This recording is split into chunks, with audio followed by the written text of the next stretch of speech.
Let's start off with this. What would you do if you weren't afraid of being humiliated?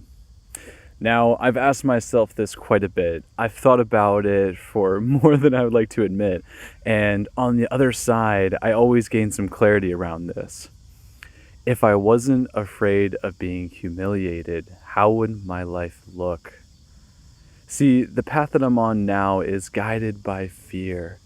Fear of not having my needs met, whether it's food, water, shelter, and just being safe as a human being. But then humiliated by my friends, making a fool out of myself, worrying about what my family might think of me. And while all of this is present, I'm starting to see that I'm creating a prison for myself. What would my life truly look like if I wasn't worried about what other people thought of me? If I didn't give myself that mental prison? Let's pause here for a second. Think about how this question applies to you.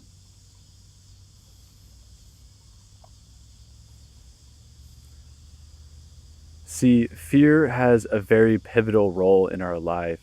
It wants to keep us in the place that we currently are. We've adapted to have signals to ourselves that once we are safe, to not move. As human beings, we're funny like that. But the counterpoint to this is that for us to be able to grow and to shift in who we want to truly become, we must go beyond the fear. On the other side of that fear, for us to self actualize, we must push beyond the mental block that we put onto ourselves on a daily basis. The same way that you are afraid of fear, fear is afraid of you. When you step beyond the fear, it falls away. It has no power. You do not have to be a victim to your fear. For myself, I see what it's like to push beyond this barrier. It's terrifying to be judged. It's terrifying to put yourself out there. But on the other side of that is actually people that don't truly give mind to who you are.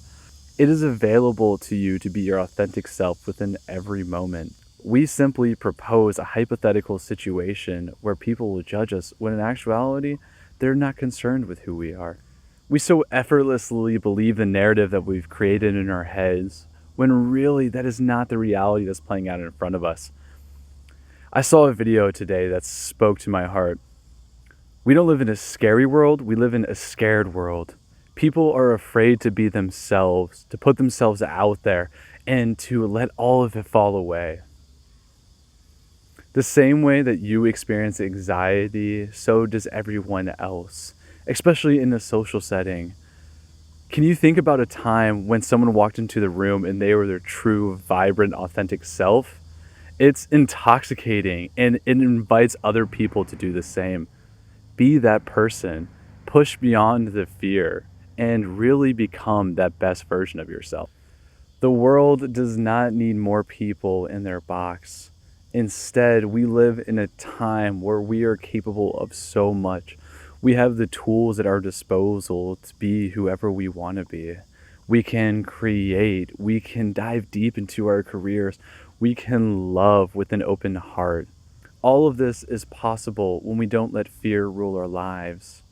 Adding another layer to this, we don't need to always listen to our emotions. We can acknowledge them, see that they're present, but we do not need to become them. We do not need to become fear. We do not need to become anger. We do not need to become our sadness. We are blessed with a gift of consciousness, of observation, and the ability to see far beyond what our emotions are telling us. A helpful practice to challenge your fears is to write them down.